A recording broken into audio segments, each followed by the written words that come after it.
Hello people, what's up? So 20 days remaining for your exam, JEE Advance बस आने ही वाला है and I'm sure you must be severely excited and anxious at the same time because obviously it's the biggest phase, one of the biggest phase of your student life. So here's a great video, a great topic that I have come up with. So I'll be sharing you my experience, my last 20 days schedule that I followed. The last 15 days are severely crucial because it might break you or it might make you. So follow these points really closely and I'm sure you'll benefit from each one of them. So the first thing that I did in the 15-day schedule was that मैं every alternate day mock test देता था. मतलब 9 से 12 एक paper, 2 to 5 the second paper. And the key thing is just not to give it as a test but to give it as an exam in your home or in your coaching center. Because अभी तुम जितना खुद को expose करोगे to the right environment of the test series to the right conditions that get created during the exam, the more beneficial it will be in on the day of your exam. ऐसा नहीं होना है कि तुम्हारे exam में लोग आ रहे हैं, मम्मी आ रही है या फिर तुम बाहर जा रहे हो या फिर रील चला रहे हो बीच में या फिर फ़ोन बज रहा है. No, it should be an exam but at your home. Test तो दे दिया तुमने, अब क्या करोगे? So now you got to analyse those test because if you just give a test and leave it as it is, then it's as if the test is wasted. क्योंकि तुम्हें अपनी गलतियाँ, तुम्हें अपने इम्प्रूवमेंट, तुम्हारे अपने पेन पॉइंट्स तभी पता चलेंगे जब you analyse those test properly. तो तुमने टेस्ट दिया, फिर उसको एनालाइज करो. एनालिसिस में क्या करना है? सिंपल है यार. जो तुमने क्वेश्चंस गलत किए, फाइंड आउट द रीज़न कि क्यों गलत किए. वॉज इट बिकॉज कुछ सिली मिस्टेक हुई? Was it because of some calculation error? Was it because कि तुमने गलत कॉन्सेप्ट लगाया? Now there would be some questions which you wouldn't have attempted. Find out the reason. Was it because of time crunch? Was it because you were not understanding the question? Was it because you got scared because of the length of the question? It could be anything. So such points after analysis, once you get, write it down in your book. Make a separate book of your error analysis where you write down your pain points, your improvement areas, and इसको daily basis पे improve करो. This is what I did and trust me, tremendous improvement points आते हैं that you can, you'll feel like कि after every test you'll feel an improvement, you'll feel a better version of yourself. So after giving a test, analyze them properly. Alternate day test दे रहे हो तो बीच के दिनों में क्या करना है? So what I did was I used to solve advanced level questions of the topics that I was very strong of. मतलब let's say there were topics जिसमें मैं बहुत अच्छा हूँ and it was good to me, तो I used to go in depth. I used to solve very advanced level questions. और अगर suppose मुझे वो नहीं आ रहा है तो मैं उसके solutions नहीं देखता था. मैं ट्राई करता था, एक बार सोल्यूशन नहीं आया, दूसरे मेथड से ट्राई किया, दूसरी बार ट्राई किया, थर्ड टाइम ट्राई किया, थर्ड टाइम में you will surely get the answer.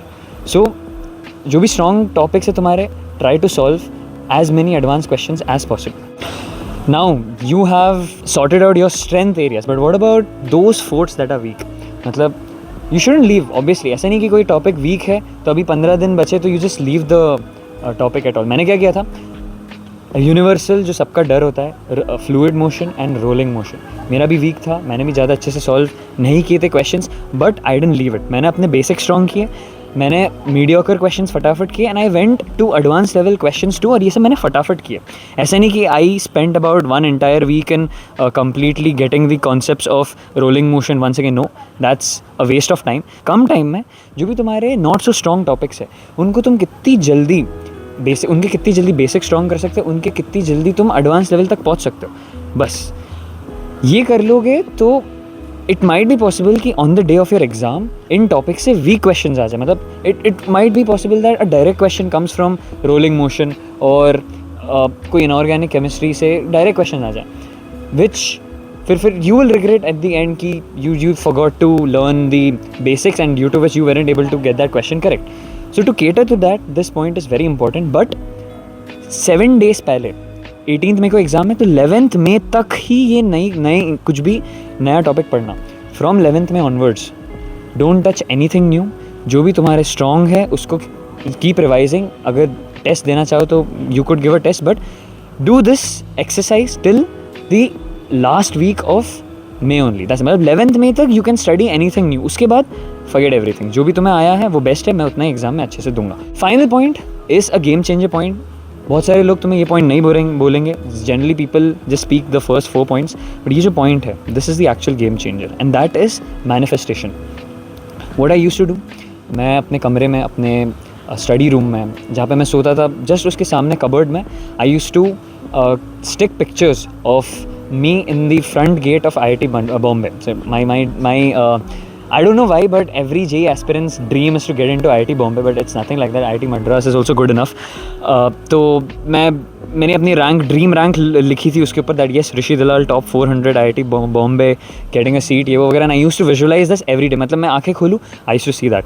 सोने से पहले I used to do a self talk that yes thank you God, I am getting rank this whatever rank, I am clearing JEE advance with flying colours, और मुझे IIT Bombay में seat मिल रही है. सोने के पहले करता था, उठने के बाद जैसे ही उठा ये मैं सेल्फ टॉक 2-3 बार रिपीट करता. दिन में 2-3 बार जब भी मुझे फ्री टाइम मिले 20-30 सेकेंड्स निकाल के I used to do this. Trust me, this is a game changer. You might think ये मैनिफेस्टेशन ही कुछ नहीं होता. No, I would dedicate my result और my seat, almost 50% of that credit goes to the power of manifestation and the power of self-talk. So incorporate this. 20 days is not a small amount. You can flip a lot of things if you focus properly at the end of throughout this week. So keep all these 5 points in mind and I'm sure you're going to do well. And remember one thing, what you have in hands is only your actions. So focus on your actions and yes, best of luck.